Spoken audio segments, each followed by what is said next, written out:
Friends நேயர்களுக்கு வணக்கம். அதிமுகவின் பொதுச் செயலாளர் எடப்பாடி பழனிசாமி நேற்று தினத்தில் மாவட்ட செயலாளர் மீட்டிங்கை கூட்டினார். இன்னைக்கும் மாவட்ட செயலாளர் கூட்டம் நடக்குது. ஸோ இந்த மாவட்ட செயலாளர் கூட்டத்தில் ரொம்ப சலசலப்பு ஏற்பட்டது. ரெண்டு விஷயம் முக்கியமாக பார்க்கப்படுது. ஒன்று பார்த்தீங்கன்னா, முன்னாள் அமைச்சர் எம்ஆர் விஜயபாஸ்கர் அவர்களுக்கும் எடப்பாடி பழனிசாமி அவர்களுக்கும் ஒரு பார்த்தீங்கன்னா ஏகப்பட்ட வாக்குவாதம் போயிருக்கு, வார்த்தைகள் போர் போயிருக்கு. இது ஒன்று. இன்னொரு பக்கம் பார்த்தீங்கன்னா, மாவட்ட செயலாளர்கள் தொண்டர்கள் எல்லாம் பார்த்தீங்கன்னா அதிருப்தி மேல அதிருப்தியில இருக்கிறாங்க.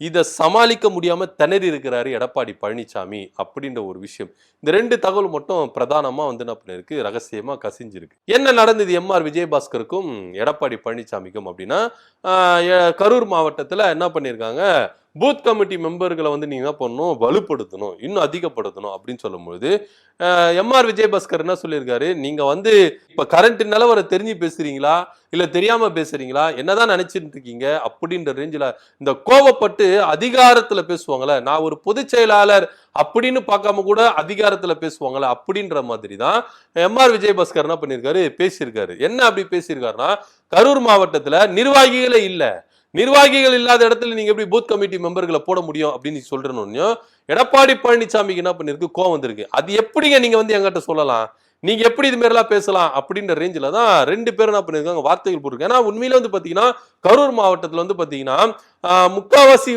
மெம்பர்ஸ்கள், அதாவது பூத் கமிட்டி போறதுக்கு அங்க உறுப்பினர்களே இல்ல.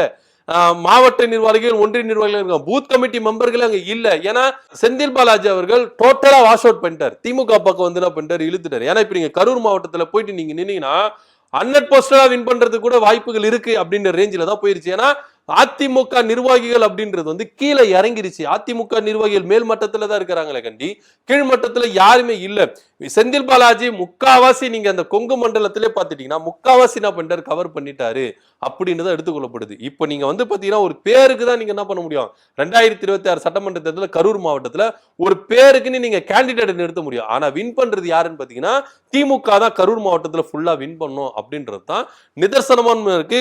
கரண்ட் நிலவரம் அதுவா தான் இருக்கு. ஏன்னா எம்ஆர் விஜயபாஸ்கர் பாத்தீங்கன்னா சும்மாலாம் பேச மாட்டார். அவர்கிட்ட அவர் அந்த மாவட்ட செயலாளர் இருக்கிறாரு, முன்னாள் அமைச்சரா இருந்திருக்கிறாரு, தேர்தல் பொறுப்பாளரா இருந்திருக்கிறாரு. அவருக்கு தெரியல கள நிலவரம் என்னன்னு தெரியல. எடப்பாடி பழனிசாமிக்கு என்னங்க தெரியும், அவர் ஆர்டர் மட்டும் தான் போடுவாரு, கீழே இறங்கி வேலை செய்யறது எல்லாமே நாங்க தான் அப்படின்ற ரேஞ்சில தான் எம்ஆர் விஜயபாஸ்கர் என்ன பண்ணிருக்காரு, சொல்லியிருக்கிறாரு. அதனால பூத் கமிட்டி மெம்பர்களை போடுறதுக்கு ஆளே இல்ல, ஆளே இல்லாத இடத்துல நீங்க எப்படி போட சொல்லுவீங்க அப்படின்ற ரேஞ்சில தான் ரெண்டு பேருக்கு என்ன பண்ண கருத்து வேறுபாடுகள் வார்த்தைகள் போறதுனால என்ன பண்ணிருக்கு, முட்டி மோதி இருக்குது. இது ஒரு புறம் இருந்தது. அதுக்கப்புறம் பாத்தீங்கன்னா ஒரு சில மாவட்ட செயலாளர்கள் என்ன பண்ணிருக்காங்க, ரொம்பவே கொதிச்சு போய் பேசியிருக்காங்க, கோபமா பேசியிருக்காங்க எடப்பாடி பழனிசாமி கிட்ட. நாங்க பாஜக அதிமுக கேட்டோமா, எங்களை கேட்காம எதுக்கு பாஜக அதிமுக கூட்டணி வச்சிங்க அப்படின்ற ஒரு ரேஞ்சில கேட்டிருக்காங்க. சரி, ஓகே, பாஜக கூட்டணி வச்சுட்டீங்க. ஆனா அவங்க என்ன சொல்றாங்க, எடப்பாடி பழனிசாமி தான் முதலமைச்சர், ஆனா ஆட்சி கூட்டணி ஆட்சி அப்படின்றாங்க. கூட்டணி ஆட்சி எப்படி அமைக்கிறது நீங்க ஒத்துக்குனீங்க, ஏன் சைலண்டா இருக்கிறீங்க, எதுக்கு நீங்க பேசாம இருக்கிறீங்க அப்படின்ற மாதிரி கேட்டிருக்காங்க. இது ஒண்ணு. இது போக முருகர் பக்தர் மாநாட்டில் நடந்த மீட்டிங்ல தந்தை பெரியார் அவர்களையும் அண்ணா அவர்களையும் கேவலப்படுத்திருக்காங்க, இழிவுபடுத்திருக்காங்க. இந்த அமைச்சர்கள், முன்னாள் அமைச்சர்கள் எல்லாம் போய் என்ன பண்ணிருக்காங்க, எதுவுமே வெளிநடப்பு செய்யாம கண்டனங்களை தெரிவிக்காம பார்த்துட்டு வந்திருக்காங்க. பார்த்துட்டு இப்ப கேள்வி இந்த கண்டனங்களை தெரிவிக்கிறாங்க. ஏன் இது அப்பவே தெரிவிக்கல, நீங்க ஏன் முதல்ல வாயை திறக்கல அப்படின்ற மாதிரி தான் எடப்பாடி பழனிசாமி ஸ்ட்ரெயிட்டாவே என்ன பண்ணிருக்காங்க, கேள்வி கேட்டிருக்காங்க. சோ இதனால என்ன கேக்குறாங்க நிறைய பேரு, எடப்பாடி பழனிசாமி பாஜக மேல பாசம் வச்சிருக்கிறாரு, இந்த பாசத்தினுடைய வெளிப்பாடு தான் இந்த மாதிரி எடப்பாடி பழனிசாமியை பேச வைக்குது, அமைதியா இருக்க சொல்லுது.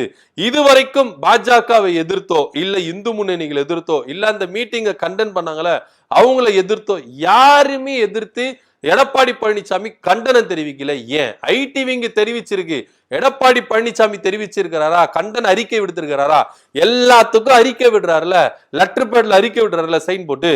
இந்த விவகாரத்துக்கு ஏன் அறிக்கை விடல, ஏன் பிரஸ் மீட்டை வச்சு பேசல அப்படின்ற ரேஞ்சில தான் கொதிச்சு போய் என்ன பண்ணிருக்கிறாங்க, கேள்வி மேல கேள்வி கேட்டு சுத்து வலிச்சிருக்காங்க எடப்பாடி பழனிசாமி. மாட்டிக்கிட்டு என்ன பண்றதுன்னு தெரியாம விழிப்பிதுங்கி நின்றுருக்கிறாரு எடப்பாடி பழனிசாமி. எல்லாருமே அதிருப்தி மேல அதிருப்தியில இருக்கிறாங்க. இது ஒரு புறம் இருக்க, சீனியர்கள் ஒரு பக்கம் என்ன பண்ணிருக்காங்க, ஒண்ணு பாஜக கூட்டணியில இருந்தா நமக்கு கீழே தான் பாஜக அப்படின்ற ரேஞ்சுக்கு கொண்டு வாங்க, இல்ல கட்டி பாஜக கூட்டணியிலிருந்து வெளியே வாங்க அப்படின்ற ரேஞ்சுக்கு பேச ஆரம்பிச்சிட்டாங்களா. நீங்க இந்த கூட்டணியை மறுபரிசீலனை செய்யணும் அப்படின்ற ஒரு ரேஞ்சுக்கு கோரிக்கை எழும்பியிருக்கு. இப்போ எடப்பாடி பழனிசாமி என்ன பண்றதுன்னு ஒண்ணுமே தெரியல. நீங்க குறிப்பா எடுத்துக்கிட்டீங்கன்னா இங்க முருகர் பக்தர் மாநாட்டுகள் போனாங்கல்ல, ஆர்பி உதயகுமார், கடம்பூர் ராஜு, செல்லூர் ராஜு, ராஜேந்திர பாலாஜி, இவங்க எல்லாருமே வந்து பாத்தீங்கன்னா என்ன பண்ணிருக்கிறாங்க, நாங்க வந்து ஒரு முருகர் பக்தர்கள் அந்த அடிப்படையில தான் நாங்க போனோம் அப்படின்னு சொன்னாங்க. போனா அங்க இப்படி எல்லாம் நடக்குன்னு நாங்க எதிர்பார்க்கவே இல்லை. அவங்களை நம்பி போனோம் ஐயா. அங்க போன அரசியல் பேச மாட்டோம், ஆன்மீகத்தை மட்டும் பத்தி தான் பேசுவோம் அப்படின்னு சொன்னாங்க. அதன் அடிப்படையில தான் நம்பி போனோம். இப்படி நம்ப வச்சு கழுத்து அறுத்துட்டாங்க அப்படின்ற ரேஞ்சில அவங்க கையை விரிச்சிட்டாங்க. இது ஒரு புறம் இருக்கு. RS நூற்றாண்டு விழாவில் நம்ம SP வேலுமணி அவரு போய் என்ன பண்ணாரு, கலந்து கொண்டு என்ன பண்றாரு, வேலை பரிசீலிக்கிறாரு, எல்லாமே செய்யறாரு. சோ இவங்க எல்லாருமே பாஜகவுடைய ஆதரவாளர்களா தான் இருக்கிறாங்களே கண்டி அதிமுகவுடைய தீவிர தொண்டர்களா இருக்கிறாங்கன்னா இல்ல அப்படின்றது தான் நிதர்சனமான உண்மையா இருக்கு.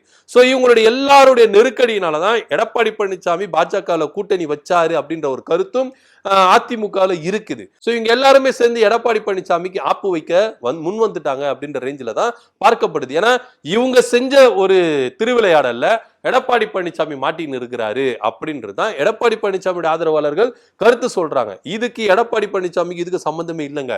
இந்த முன்னாள் அமைச்சர்கள் செய்த காரியத்தினால, இந்த முன்னாள் அமைச்சர்கள் செய்த திருவிளையாடுனால பாவ எடப்பாடி பழனிசாமி மாட்டின்னு தவிக்கிறாரு அப்படின்ற ரேஞ்சில தான் அவருடைய ஆதரவாளர்கள் சொல்றாங்க. ஆனா எல்லாத்தையும் இவர் ஒரு பொதுச் செயலாளர், நான் ஒரு சிறந்த ஆளுமை அப்படின்றார்ல, அப்ப ஏன் நீங்க கட்டுக்குள்ள கொண்டு வரல இந்த போய் கலந்து கொண்ட முருகர் பக்தர்களை கலந்து கொண்ட முன்னாள் அமைச்சர், அதே போல வந்து பாத்தீங்கன்னா RSS விழாவில் போய் கலந்து கொண்ட முன்னாள் அமைச்சர், இவங்களையே கட்டுப்படுத்த உங்களுக்கு திராணி இல்லை அப்படின்ற ஒரு கேள்வி இருக்குல்ல. உண்மையிலே வந்து பாத்தீங்கன்னா எடப்பாடி பழனிசாமிக்கு ஒரு பெரிய ஆளுமைலாம் இல்லை, ஒரு பெரிய தலைமை தத்துவம்லாம் அவருக்கு இல்லவே இல்லை. அவரு பின்னாடி இருந்து இயக்குறாங்க, அவ்வளவுதான். நாளைக்கு SP வேலுமணி எடப்பாடி பழனிசாமி வேண்டாம், எனக்கு வந்து பாத்தீங்கன்னா செங்கோட்டையன் வேணும் அப்படின்னு ஒரு ரேஞ்சில வந்துட்டா எடப்பாடி பழனிசாமி கம்முன்னு இருப்பார். அப்படிதான் ஒரு திருவிளையாடெல்லாம் நடத்தினாங்க. பாஜக கூட கூட்டணி வைக்க மாட்டேன் அப்படின்னு சொல்லிட்டு எடப்பாடி பழனிசாமி பேசும்போது இங்க இருக்கிற செங்கோட்டையனை டெல்லியில கொண்டு போயிட்டு மீட்டிங் போட்டு நிர்மலா சீதாராமனை சந்திக்க வைக்கிறதும் எல்லா வேலைகளும் SP வேலுமணி பின்னாடி இருந்து என்ன பண்ணாரு, ஒரு ஷோ பண்ணாரு. சோ இதுக்கு பயந்து போய் அடிப்பணிஞ்சு எடப்பாடி பழனிசாமி அதிமுக கூட கூட்டணி வச்சாரு அப்படின்ற ஒரு கருத்தும் இருக்குது. சோ இதனால வந்து பாத்தீங்கன்னா இவங்களை மீறி என்னால செயல்பட முடியல அப்படின்ற ஒரு ரஞ்சி தான். சசிகலா டீம் இங்க இருந்தா நம்ம அடிமையா இருப்போம் அப்படின்னு சொல்லிதான் சசிகலா விலைக்கு வச்சாங்க எடப்பாடி பழனிசாமி. ஆனா இப்ப இந்த மணிகளுடைய கூடாரத்துக்குள்ள மாட்டிக்கிட்டாரு எடப்பாடி பழனிசாமி அப்படின்னு சொல்லிதான் பேசப்படுது. சோ இப்படி இருக்கும்போது சீனியர்கள் ஒரு சிலர் வந்து ரொம்ப கொதிச்சு இருந்திருக்காங்க. ஒன்னு இந்த கூட்டணியில நமக்கு கீழே தான் எல்லா கூட்டணி கட்சியிலும் இருக்கு, இன்க்ளூடிங் பாஜகவே நமக்கு கீழே தான் இருக்கணும், நம்மள மீறி எதுவுமே தமிழ்நாட்டுல அவங்க அசைன்மெண்ட் எதுவுமே பண்ணக்கூடாது, பேசக்கூடாது, எதுவுமே கூட்டணி குறித்து அவங்க கட்சி விவகாரத்தை பேசிக்கிட்டோம், அவங்க எதனா பேசணும், கூட்டணியை பத்தி அவங்க எதுவுமே பேசக்கூடாது, கூட்டணிக்கு தலைமை நம்ம தானே, நம்ம தான் பேசணும், அவங்க பேசக்கூடாது அப்படின்ற ரேஞ்சில ஒரு பாயிண்ட்ல வந்து நின்னுட்டாங்க. இன்னொரு பக்கம் என்ன சொல்றாங்கன்னா, நீங்க இந்த கூட்டணியை மறுபரிசீலனை செய்யுங்க, இந்த கூட்டணி இப்படி நீடிச்சா இருக்காது, நீங்க விலகி வாங்க அப்படின்ற ரேஞ்சில தான் பேசப்படுது.